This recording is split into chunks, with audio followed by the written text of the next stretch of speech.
Za teatralni falat, kotri šerihta po tekstu horvatskog pisatelja Mira Gavrana, moglo bi povesti, že to drama, odnosno farsa, međutim to nasam-pred svoja fajtova konstrukcija, u kotrej avtor hasnuje da skeljo istorijni fakti i baviše z njima.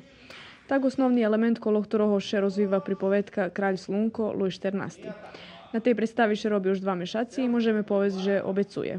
U sušnosti bi trebalo da ljehnje perša trecina už dom, že celkom ljehla, druga trecina dzeška tu, u smislu, že še može da co napahac, i treca trecina išće nje postavena, ali ja dom, že časno z njo hanja, možeme fino komotno robiti i tako. To Zvonimir Pavlović dom, muši biti interesantne, ne znam, trebali bi prizi opatric.